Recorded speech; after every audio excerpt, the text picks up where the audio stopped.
ನಮಸ್ಕಾರ. ನಾವು ಇಂದು ಜೀವಾಮೃತ ತಯಾರಿಸುವ ವಿಧಾನವನ್ನು ತಿಳಿದುಕೊಳ್ಳೋಣ.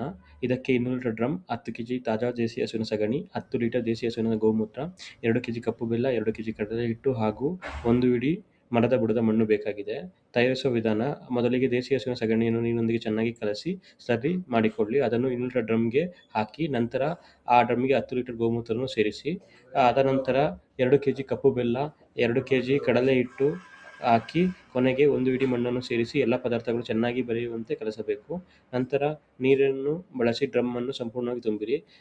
ತದನಂತರ ಎಲ್ಲ ಪದಾರ್ಥಗಳು ಕರಗುವಂತೆ ಮತ್ತೆ ಮಿಶ್ರಣ ಮಾಡಿ. ನಂತರ ಡ್ರಮ್‌ನ ಮೇಲ್ಭಾಗವನ್ನು ಗೋಣಿಚೀಲ ಅಥವಾ ಶೇಡ್ ನೆಟ್‌ನಿಂದ ಮುಚ್ಚಿ. ಪ್ರತಿದಿನ ಬೆಳಗ್ಗೆ ಮತ್ತು ಸಂಜೆ ಸುಮಾರು 1 ರಿಂದ 2 ನಿಮಿಷಗಳ ಕಾಲ ಒಂದೇ ದಿಕ್ಕಿನಲ್ಲಿ ಮಿಶ್ರಣವನ್ನು ಕಲಿಸಿ. ಹೀಗೆ ಮಾಡಿದರೆ ಜೀವಾಮೃತವು 3ನೇ ದಿನದಿಂದ ಬಳಕೆಗೆ ಸಿದ್ಧವಾಗುತ್ತದೆ. ಇದನ್ನು 12ನೇ ದಿನದವರೆಗೆ ಬಳಸಬಹುದು. ಬಳಸುವ ಸಮಯದಲ್ಲಿ ಮಣ್ಣಿನಲ್ಲಿ ಸಾಕಷ್ಟು ತೇವಾಂಶ ಇರುವುದು ಒಳ್ಳೆಯದು. ಜೀವಾಮೃತದ ಕುರಿತು ಹೆಚ್ಚಿನ ಮಾಹಿತಿ ಅಥವಾ ಅಗತ್ಯವಿದ್ದಲ್ಲಿ ರೈತರು ನಮ್ಮ ಕೃಷಿ ವಿಜ್ಞಾನ ಕೇಂದ್ರ ಗೋಣಿಕೊಪ್ಪಲನ್ನು ಸಂಪರ್ಕಿಸಬಹುದು. ಧನ್ಯವಾದಗಳು.